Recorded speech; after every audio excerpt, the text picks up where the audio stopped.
नमस्कारम मित्रों।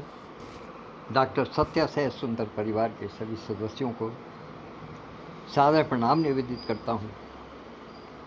माता ब्रह्मचारिणी की कृपा सब पर बनी रहे ऐसी कामना करता हूँ और सब परिजनों को सुख, सौभाग्य, संपन्नता और स्वास्थ्य प्रदान करती रहे, ऐसी मेरी इच्छा है और यही मैं कामना सदा से करता रहा हूँ, क्योंकि आप सभी जानते हैं कि मेरा मूल मंत्र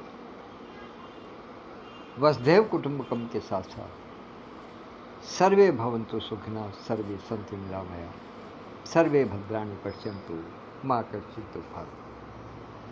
तो आइए आज माता नवरात्रों का दूसरा दिवस समस्त विश्व की समस्त मातृ शक्तियों को सादर प्रणाम निवेदित करते हुए भैया जी उवाच की संघ का प्रारंभ। आदरणीय डॉक्टर ज्योति शर्मा देवी उपस्थित हो गई हैं। इनकी उपस्थिति को, इनकी पावन गरिमामय उपस्थिति को सादर प्रणाम निवेदित कर। जैसा मैंने कल भी निवेदन किया था कि इस नवरात्रि के दिवसों में जो इस पटल पर एक कार्यशाला चल रही है, लंका कांड कार्यशाला, तो मेरे मन में ये विचार आया कि भैया जी उवाच के अंक में यूँ तो मैं अक्सर सभी संदेश, सभी बातें, सभी प्रकार के संकेत आप सबको देता रहा हूँ, लेकिन अब मैं संदेश और संकेतों के साथ साथ थोड़े से विचार अपने कार्यशाला पर भी देना चाहता हूँ, क्योंकि मुझे शंका उत्पन्न हो गई है कि मेरे अंदर जो सोचने समझने की, जो बोलने की, जो वैचारिक शक्ति थी, वो कहीं कहीं कम होती नजर आ रही है, क्योंकि जब सोचने का मौका ही नहीं है। भैया जी उवाच में अक्सर वही रटे रटाए सब, वही रटी रटाए बातें, वही रटे रटाए संकेत, वही रटे रटाए संदेश देने की बातें। तो इसलिए मैं इस कार्यशाला में कुछ कुछ अपने मन के विचार भी देना चाहता हूँ, उनको आप लोग ग्रहण कीजिएगा। पहले संदेश, उसके बाद में अपने मन के विचार। क्योंकि दो भाग में रहेगा, इसलिए हो सकता है कि भाषण थोड़ा सा लंबा हो, लेकिन बहुत अधिक नहीं होगा, इस बात का विश्वास रखिए। तो संदेश ये कि आज शुक्रवार है और आज फ्राइडे मीट होनी है। मेरा अनुरोध है कि काशी मीट बनारसिया में आने वाले हमारे जितने भी साथी हैं, कम से कम वो इस गूगल मीट को अवश्य ही अटेंड करें, ताकि नए विचार आ सकें, विचार विमर्श हो सके। कहीं कहीं जहाँ हम लोग अटके हुए हैं वहाँ हमारे लिए हमें राह मिल सके अपने साथियों से विचार विमर्श करके। पहली चीज़। दूसरी चीज़, जो सहयोग और सहभागिता की बात चल रही है, उसमें जो हमारे साथी सोए हुए हैं या जो निष्क्रिय हैं या जो अभी सोच रहे हैं, मैंने कल भी निवेदन किया था कि किसी प्रकार की कोई बाध्यता नहीं है। कितना भी कोई भी किसी भी प्रकार से सहयोग कर सकते हैं, सहयोग भी कर सकते हैं, निवेश भी कर सकते हैं, जैसी इनकी इच्छा हो उस हिसाब से कार्य करें। लेकिन अब समय कम है, लिहाजा जो भी कुछ सोचें उसको शीघ्रता से सोचें। ये मेरा दूसरा संदेश है। अब आता हूँ कार्यशाला। कार्यशाला का नाम है लंका कांड कार्यशाला। तो आज हम पहले अंक में एक बात विशेष रूप से लंका की ही करेंगे कि लंका वास्तव में क्या है, क्या थी और क्यों है। एक विशेष बात मैं आपको बताता हूँ कि ये जो मुनि विश्रवा के, ऋषि विश्रवा के जो पुत्र हुए हैं, जिनकी 3 पत्नियां थी, ऋषि विश्रवा के जितने भी पुत्र हैं उनकी दादी नहीं है कोई। उनके बाबा तो हैं ऋषि पुलस्त्य, किंतु उनकी दादी नहीं। इसीलिए वो अति विशिष्ट है। अब कहेंगे कि ऐसा कैसे हो सकता है, तो बताता हूं कि पुलस्त्य ऋषि ब्रह्मा जी के मानस पुत्र हैं, और जिस समय उनका शरीर जीर्ण शीर्ण होने लगा और वो केवल भक्ति में लगे रहते थे, उनको गृहस्थ का कोई वो नहीं था, किसी प्रकार का कोई न रुचि थी न किसी प्रकार का कोई आग्रह था। वो केवल और केवल पुलस्त्य ऋषि केवल और केवल ग्रंथों की रचना में और ईश्वर की भक्ति में, भजन में, तप में, इनमें रहते थे। उनका तपोबल बहुत अधिक था। तो जब उनका शरीर क्षीण होने लगा तो उन्होंने परलोक से धारने से पहले अपने तपबल के माध्यम से अपनी आत्मा को एक नया शरीर प्रदान किया। अब कहेंगे कि ये कैसे हो गया, तो जब माता पार्वती बेसन के मैल के लोथ को गूंथ करके एक शरीर गणेश जी का बना सकती हैं, तो तपोबल से कुछ भी संभव है। और उसका नाम तब फिर विश्रवा रखा गया। वो फिर विश्रवा हुए। पुलस्त्य ऋषि के तपोबल से जो आत्मा इस एक मूर्ति में कहिए या इसे एक लोथ में कहिएगा, वो प्रविष्ट हुई, तो उसको विश्रवा कहा गया। विश्रवा से फिर आगे वंश की वृद्धि हुई। पुलस्त्य ऋषि के वंश की वृद्धि किसी स्त्री के माध्यम से नहीं हुई थी, इसलिए पुलस्त्य ऋषि की कोई माँ नहीं थी, वो उनके विश्रवा की कोई माँ नहीं थी, केवल पिता थे। अब कहिएगा इस प्रकार की कोई और भी घटना हुई है क्या, तो बहुत हुई है। ढूंढने में नया एक आपको बता देता हूँ, हो सकता है आपको ध्यान हो कि बाली और सुग्रीव की माँ, वो ऋक्षराज दानव था जिसको कि ब्रह्मा जी के आँख के मैल से जो उन्होंने फेंका था उससे एक दाना उत्पन्न हुआ था, और उसने जब एक सरोवर में स्नान किया तो वो स्त्री के रूप में आ गया। लेकिन जैसे ही उसने ब्रह्मा जी और वो सूर्य और इंद्र के रसबिंदु को ग्रहण करके जब इन दोनों बालकों को जन्म दिया,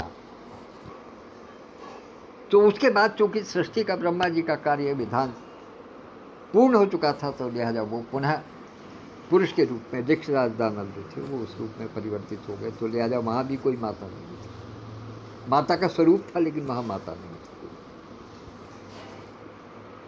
तो इसलिए, और ब्रह्मा जी के तो सारे मानस पुत्र रहे हैं, मानस पुत्र रहे हैं। तो लिहाजा जिस प्रकार से हम लोग महामना के मानस पुत्र हैं, इस प्रकार से ब्रह्मा जी के मानस पुत्र ही रहे हैं। सृष्टि के प्रारंभ में यही रीति थी, यही कृपा थी, और इसी प्रकार से सृष्टि आगे बढ़ी। तो विश्रवा जी की एक पत्नी थी, उनसे एक लड़का था जिसको कहते थे कुबेर। और कुबेर इतना ज्ञानी ध्यानी और देव कर्म में, सत्कर्मों में लगा रहता था, इतना ईमानदार था कि उसको देवताओं ने अपना धनाध्यक्ष बना दिया था। धनाध्यक्ष मतलब जिसको कोष की रक्षा करना, वो बना दिया गया था, ट्रेजरर बना दिया गया था, कोषाध्यक्ष बना दिया। अब उसके रहने की व्यवस्था कहाँ हो, ये सोचने की बात है। तो एक बहुत सुंदर भवन उनकी गरिमा के अनुकूल, चूंकि देवताओं के कोषाध्यक्ष थे तो उनकी गरिमा अपने आप में बहुत अलग थी। तो उनकी गरिमा के अनुकूल एक भवन का निर्माण हुआ जिसको हम स्वर्ण नगरी लंका के नाम से जाना। वो महल था, उसमें कुबेर का वास था। ये तो है जो लंका की कहानी है मूल रूप से, मुख्य रूप से। इसके साथ साथ और भी बहुत सारी कहानियां जुड़ी हुई हैं। कहा गया है कि एक बार माता पार्वती ने बैकुंठ धाम पहुंच करके जब भगवान विष्णु का भवन देखा, बैकुंठ धाम देखा, तो वो विचलित हो गई, वो लालायित हो गई उसके लालित्य पर। और उन्होंने भगवान शिव से ये आग्रह किया कि वो स्वयं के लिए कोई ऐसा ही सुंदर भवन चाहती हैं, क्योंकि त्रिदेव तो जानते हैं कि त्रिदेव तो भाई आदिदेव हैं। तो कहने लगे उनके पास है, हमारे पास क्यों नहीं है। काफ़ी जिद्दोजहद के बाद में वो भवन बनवाया गया जिसको हम लंका के रूप से जानते हैं। और विश्रवा ऋषि ने कहीं कहीं ये बड़ा विभेद वाली बात उत्पन्न होती है। कहीं लोग बात कहते हैं कि रावण ने आचार्यत्व की दक्षिणा के रूप में लंका को मांग लिया था भगवान शिव से, लेकिन अधिकतर ग्रंथ ये बताते हैं कि ऋषि विश्रवा ने अपने पुत्र कुबेर के रहने के लिए, उसके निवास के लिए, चूँकि वो कोषाध्यक्ष थे देवताओं के, लिहाजा इस बात की उन्होंने इच्छा जाहिर की कि ये भवन, ये महल जो इतना सुंदर बना है, ये कुबेर को दे दिया जाए। इस प्रकार से लंका पर कुबेर का राज्य हुआ। अब लोगों ने फिर उसकी भांति भांति से वो व्याख्या करनी शुरू करी। कुछ ने कहा कि रावण ने मांग लिया था, कुछ ने कहा कि विश्रवा ने मांग लिया था, कुछ ने कहा कि आचार्यत्व के रूप में जो है इस भवन को मांग लिया था।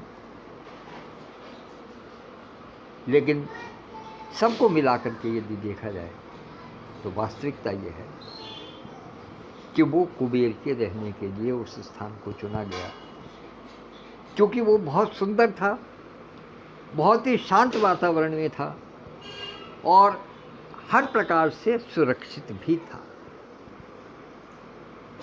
ऐसा वातावरण जहाँ तप में तबीयत लगे, किसी प्रकार का इतना सुंदर मनोरम वातावरण, पशु पक्षियों की ऐसी चहचहाहट थी जिसका कोई हिसाब नहीं,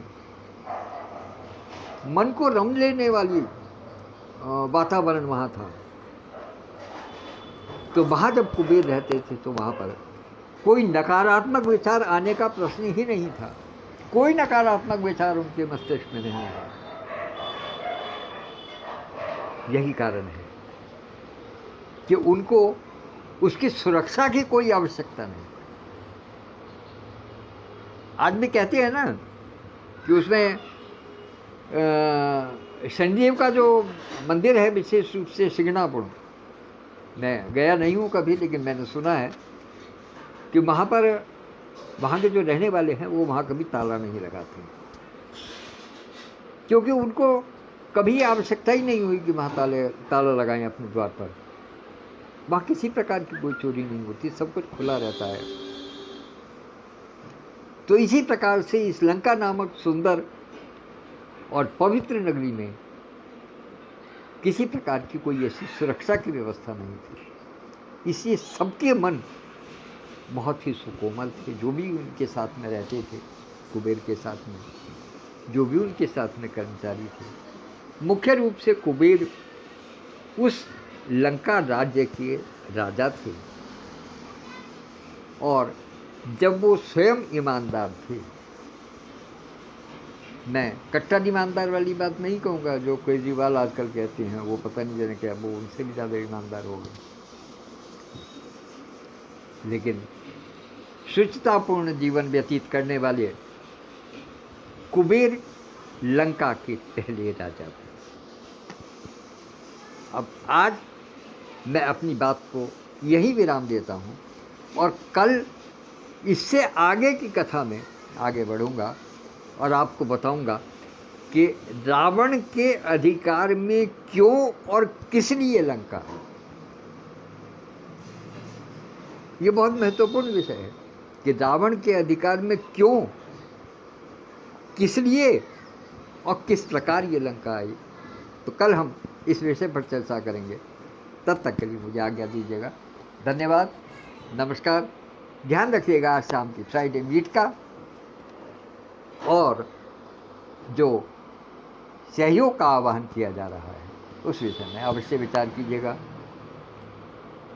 अब तो आप जानिएगा कि विदेश से भी खेप आने लगी है।